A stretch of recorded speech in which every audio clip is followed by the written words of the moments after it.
The following program is proudly brought to you by Micro Projects, a unit under the Ministry of Economic Planning and Development, in conjunction with the Ministry of Tinkhundla and Administration.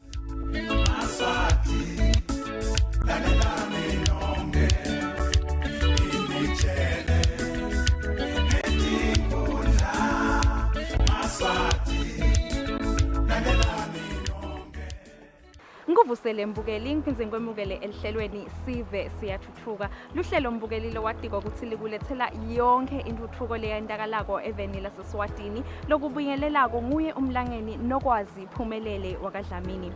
Mbukeli namhla elihlelweni sitakulethela sicephu sesibili lokusicephu sekugcina sekuvulwa kwe-service center enkundleni yasesiphofaneni khona elibonjeni. I-service center mbukeli leyavulwa nguye ndvunankulu welive umhlonishwa Russell Mmiso Dlamini ahambisana kanye nayo indvuna yetinkhundla jikelele umhlonishwa Sikhumbuzo Dlamini. Kulolu hambe kwembukeli umhlonishwa ndvunankulu waphindze wethula emakhumbi lamabili kuyo inhlangano lunyawo lobantwana investment leya emakhumbi mbukeli labita imali lebalelwa ku 1.3 million emalangeni leyaphuma khona esikhwameni se-RDF. Mbukeli asingene ehlelweni sibone ukuthi umsebenzi wahamba kanjani. Indvuna yetinkhundla jikelele umhlonishwa Sikhumbuzo Dlamini yabonga uhulumende wembube ngayo yonke imetamo yakhe layentako yekuletha lusito lwahulumende kusosive. Wase ubongane baka Micro Projects lokuyinkampani yahulumende lengaphansi kwelitiko laka Economic Planning and Development leyanikwa lomsebenzi wekuthi ithenge tonke tintfo tekuchuba lemisebenti yentuthuko lena etinkhundleni ngaso sikhwama saka RDF naso saka Micro Projects. Asibonge kumhlonishwa nebaka Micro Projects laba sebabambisa live ikakhulu baphindze babambisa live endzabeni ye-RDF lapho khona iParliament yathi akube Micro Projects ukuthi masewentiwe wonke lo msebenzi bese ubuka indzawo ukuthi sekuthengwa njani masinyane. Kungako nje lamuhla sinelunyawo lebantfwana lapho khona lithole usito kuyo iRDF kwasumele tulo Micro Projects ukuthi kudeliver labakucelela abantu ndvanankulu.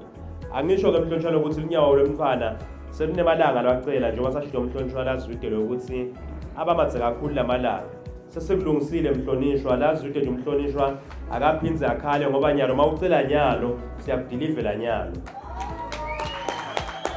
Sibonga wena ke mhlonishwa lokuthi usibambise nase cabinet nasicela ukuthi uhulumende ngamane abukele ekseni enza imali sibe up to date masi budget nje kuvele kwenteke nalapho khona bebacelile abantu benkosi lemuva uvumile uhulumende lokuthi le mali yonke leya lemuva utasinika ukuthi siyiqedze le backlog eminyakeni lemibili landzelako. Kodwa lamuhla na ucela sicelo lonyaka sisebenza sona kungakho sifanele sibakhuthaza ukuthi abafake isicelo bekunene.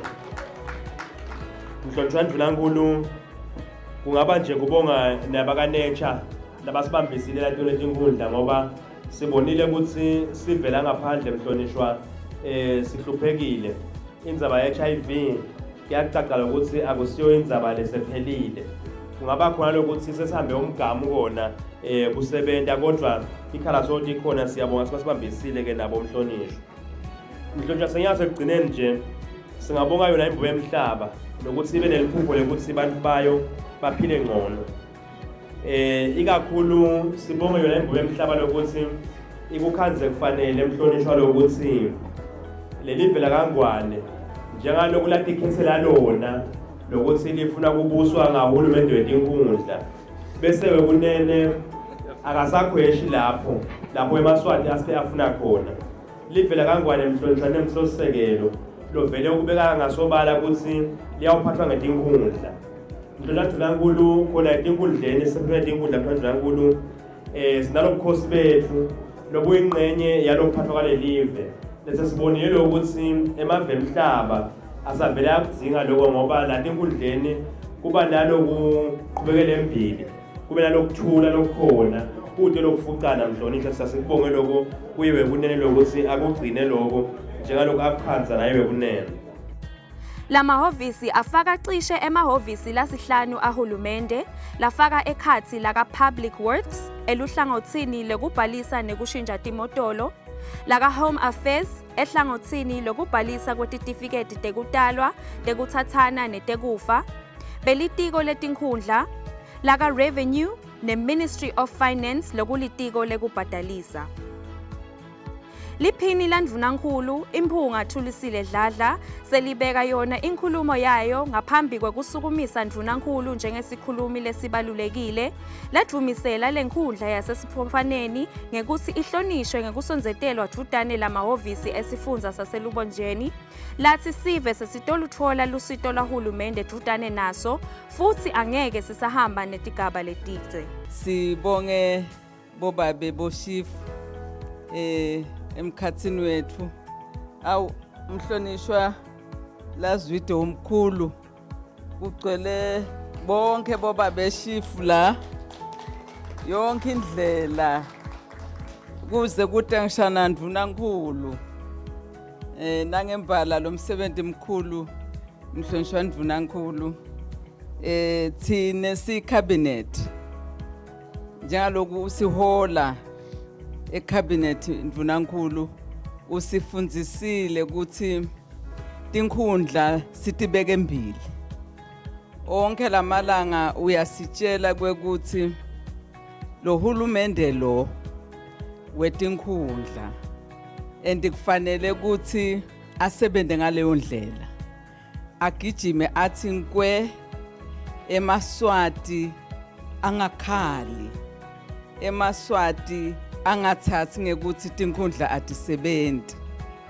Ngiyajabula nje ukuthi namhla silapha esiphofaneni utovula nangumsebenzi lomkhulu kangaka lokhombisa kona ukuthi noma ngabe ungubani kulelive ungawucala umsebenzi utive futhi usafe ngenzabe ukuthi lelive liphethwe ngemakhosi.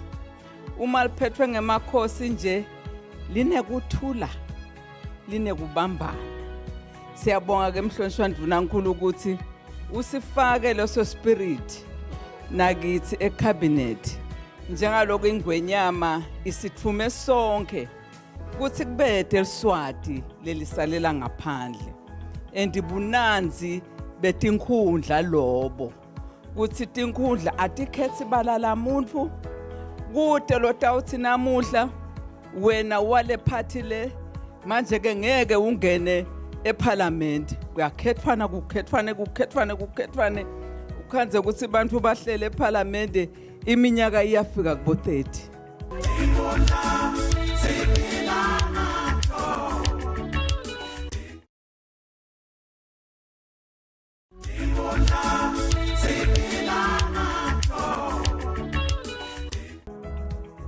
Kuwona lowo mcimbi asabeka yona inkhulumo yakhe lebalulekile, ndvunankhulu welive umhlonishwa Russell Mmiso Dlamini wadvumisela yona inkhundla yasesiphofaneni ngekuthi ibe nalamahhovisi eLubombo Sub-Regional lathi kuwo kutozuza tinkhundla letisihlanu letifaka ekhatsi yona leyasesiphofaneni, Ngilongo, Gilgal, Sithobela kanye nayo yaselubulini lombala. Umhlonishwa ndvunankhulu wacala wakhulumisa indzaba yaletinye tetikhalo lenkhundla yasesiphofaneni lenato ngakuto tenhlalakahle yayo. Siyabonga kakhulu kuMinister wetinkhundla naye umhlonishwa nele-office nabo bonke labasitfoselela esiphofaneni lamuhla nemsebenzi lomuhle lowendekile. Kunana indzaba la iphakamisile umhlonishwa Lazwide la yekufa kwebantu mayelelana nema game reserves. Indzaba lebuhlungu leyo kakhulu. Kepha ke kumqoka kwekuthi umthetho lobekiwe eveni siwamukele. Ngoba bese na ungasiphathi kahle lo mthetho sikhona ukuthi siusebente kahle ngendlela yekusebenta umthetho. Kunanaku lokuthiwa i-rule of law. Lokusho ukuthi ke kubekwe umthetho wokuthi ugadze live, ugadze wonke umuntu, ugadze nempahla yelive ukuthi isetshenziswa kanjani. Uyendeka ke ukuthi umthetho wakhiwe bese abantu abasawulandzela. Uyendeka futhi ukuthi umthetho wakhiwe usebenziswe kabi. Uyendeka futhi ukuthi umthetho wakhiwe ukhanze ukuthi so outdated noma ungalungile. Kunendlela yokuthi umthetho ulungiswa kanjani. Siyaqela ukuthi sitithobe ngoba kubuhlungu ukulahlekelwa ngumphefumulo. Sibalekele bungoti noma konke lesingakwenda ukuthi usiholele ukuthi sesingaze silahlekelwe imphefumulo. Angiqephedisi ngaloko ngiyakwathi ukuthi kubuhlungu kanjani kulahlekelwa ngumphefumulo. Nanayo lenzaba live etile umhlonishwa ngiyayathi futhi. So kuqela nje kuyo umbango lesonzelane nawo lamagembuzela. Kwekuthi asingakwendi nalokunqane lokungasicabanisa noma kusibangele bungoti balokho lokwendeka. Sethemba ukuthi ngesikhathi sonke kuyawulungiswa nasekufanele. Silapha nje sithunywe ukuthi sisonzele ebantwini. Sithunywe ngisosibaya, sithunywe ngengonyama ukuthi sisonzele ebantwini sive tidzingo netikhalo tebantu eMaswati laphila eveni leMaswati. Ngivile ukuthi tinkhundla letitawuzuza ngalomsebenzi lesikuwo namhlanje dinye impela ingathi tisihlanu ngoba kubalwe esiphofaneni la sikhona khona ngusithobelweni ngikilongo ngulibulini ngigigala nakulese sikubonile siyanibongela nonke bekunene kwekuthi seningete nanyuka kuyembabane kuyawuthola lusido ningathi shayela tandla khona la. Ngicela kusho ke lamhla emini libalele kwekuthi sale simukela abantu basesiphofaneni sivele sitilungiselele ukuthi sesihlale edolobheni.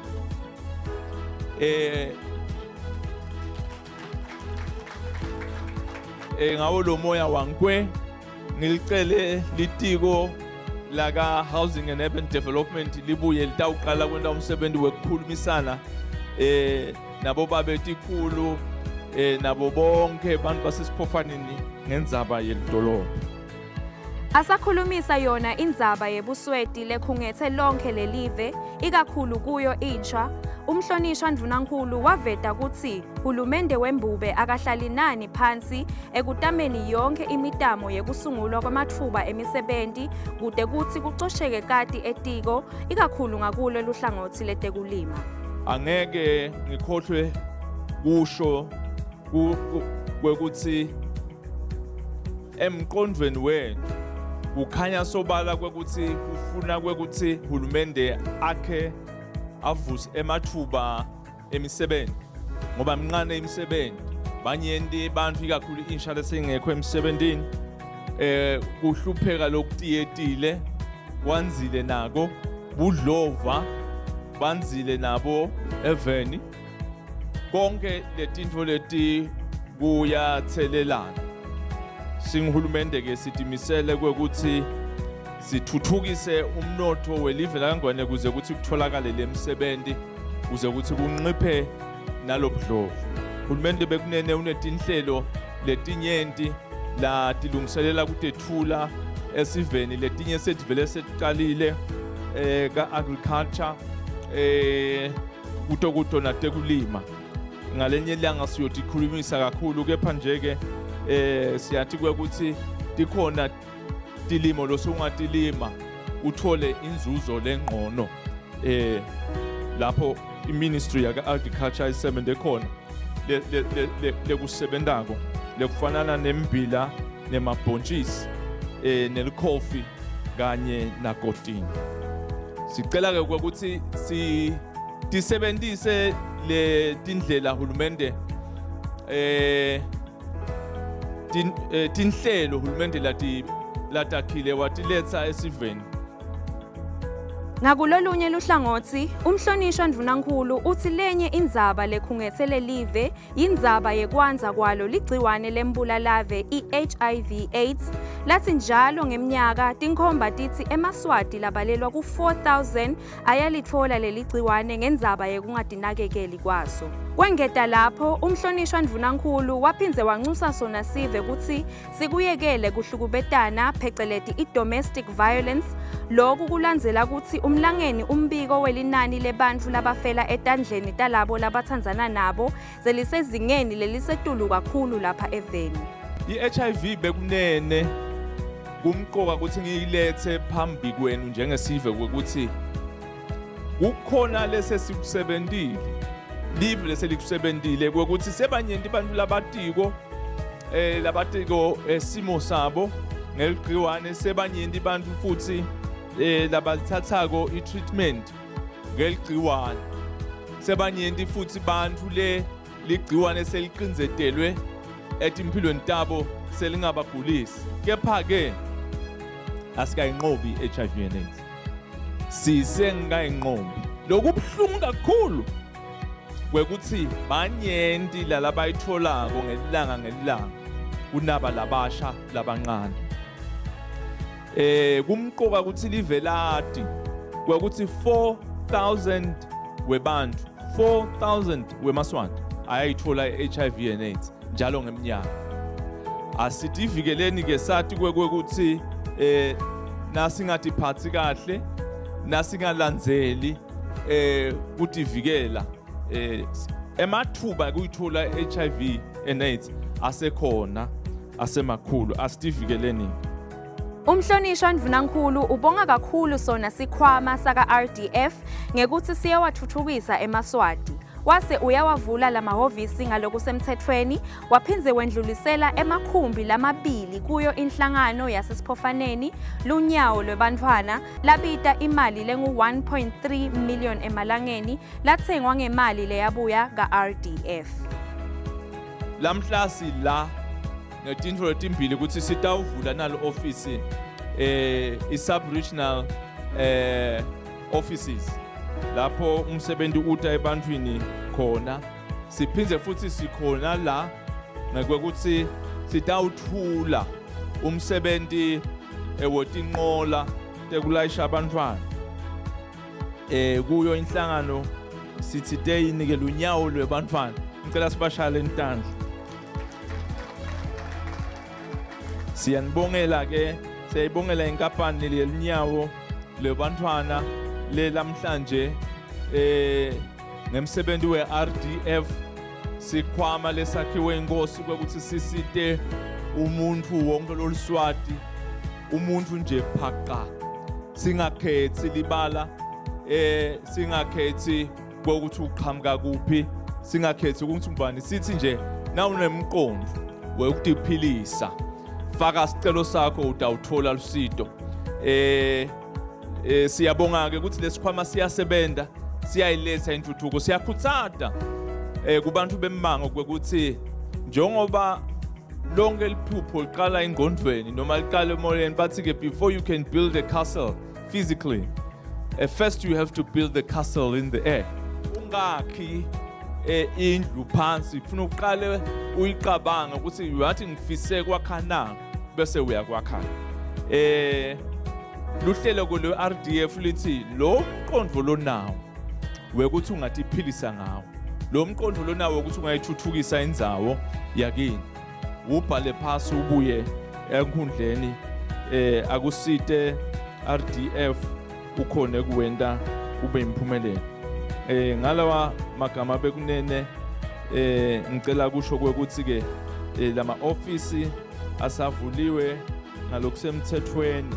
Ngibonge kakhulu ngingaze ngikhohle kuye umndeni wakaDlamini uvanywe ukubutwa ngokuthi ngi-MA ngalesakhiwo lesakhiwe la lesi tiqhenya ngaso njengesive semaswati ukuthi nathi njengemaswati sesikhulile ukuthi sesingayakha into lenje sibe singemaswati sikhule siphila sisebenta eveni la kaNgwane. Ngicela nibashale intandla bekunene.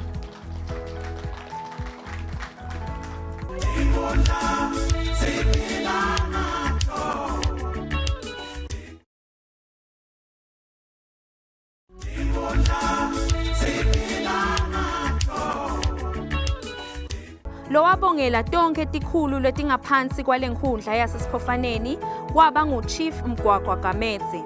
Lo sikhulu semphakathi wakuMadlenya lowadumisa kakhulu uhulumende weMbube ngayo yonke imitamo yakhe yekusonzeta lusito lwakhe dudane naso sive kude kuthi singahambi sigaba lesidze nasiyofuna lona lusito lwahulumende.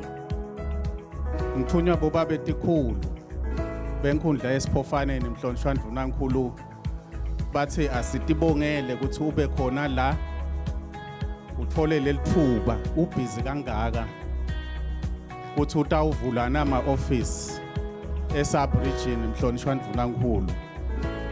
Siyatigcabha siyinkhundla Mndvunankhulu ukuthi ube khona la.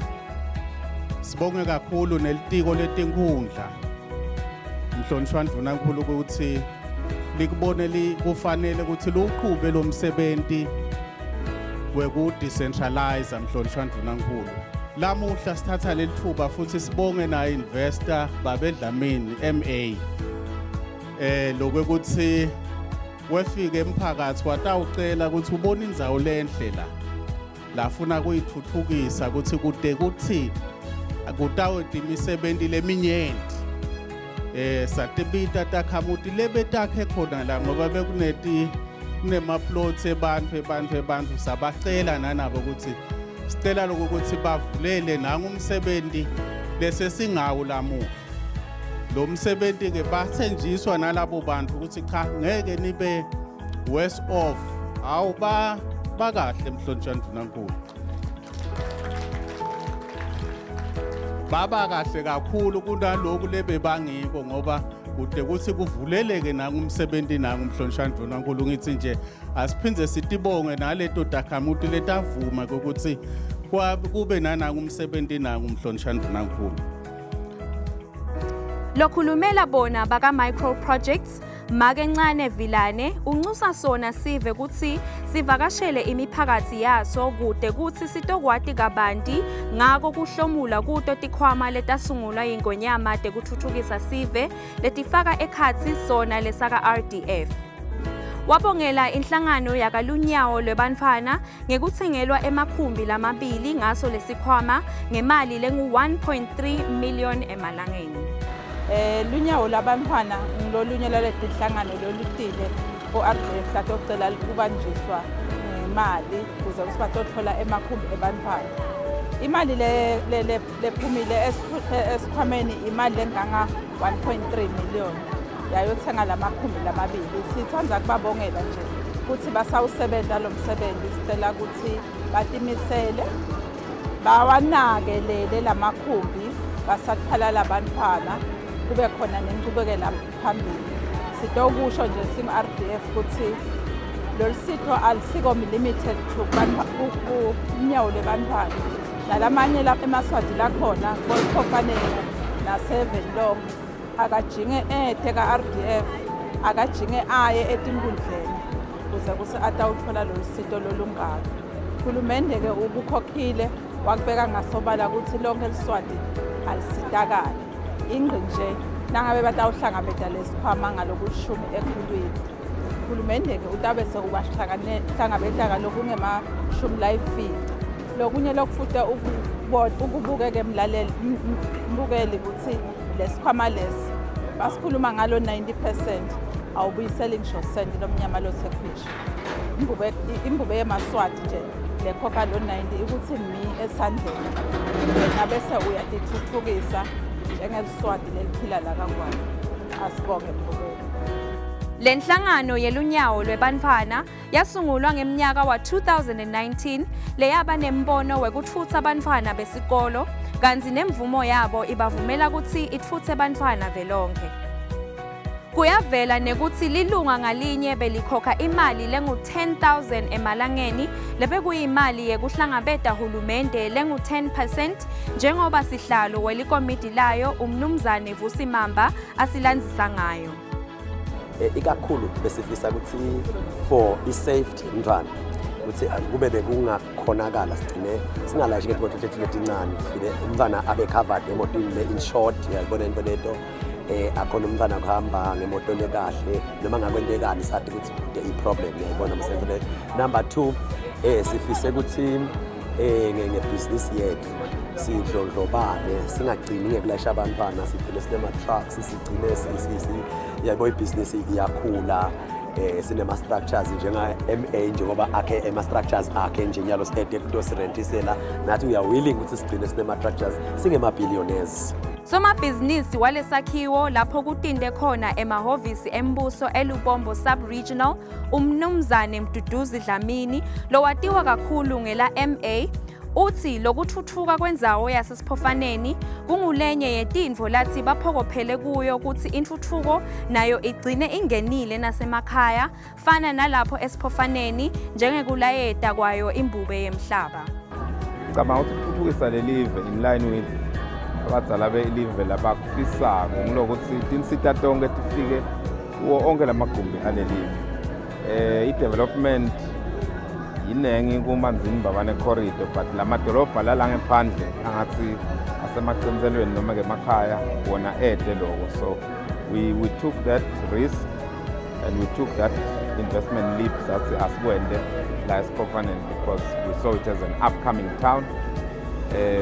Ngemusa kaNkulunkulu naku kuyasebenza titolo cishe tigcwele ngaphandle kwale timbalwa nalo besitawuvula namhla emahhovisi ahulumende lokuthi abantu abasanawo embabane napa wenda ama-IDs lapha wenda imikini konke sesikulethela sethemba kutaba nempumelelo kakumele. Sesiliphetha lapho-ke mbukeli lihlelo sive siyathuthuka lapho khona besikuphathele sicephu sesibili lokusicephu sekugcina sekuvulo-ke service center khona eLibonjeni enkhundleni yasesiphofaneni. I-service center mbukeli leyavulwa nguye Ndlunankulu welive umhlonishwa Russell Mmiso Dlamini ahambisana kanenyayo indvuna yetinkhundla umhlonishwa Sikhumbuzo Dlamini. Mbukeli simvile umhlonishwa Ndlunankulu ababongela kakhulu bantfu basesiphofaneni ngentuthuko lesebanayo. Asihlangane mbukeli evikini lelilandzelako kuso sive siyathuthuka bowubukela sona kuso sibuko semaswati eSwatini TV lokuvalelisako nguye umlangeni nokwazi iphumelele Dlamini. Asibona nevikini lelilandzelako usale kahle. The program you've been watching was proudly brought to you by Micro Projects, a unit under the Ministry of Economic Planning and Development, in conjunction with the Ministry of Tinkhundla and Administration. Now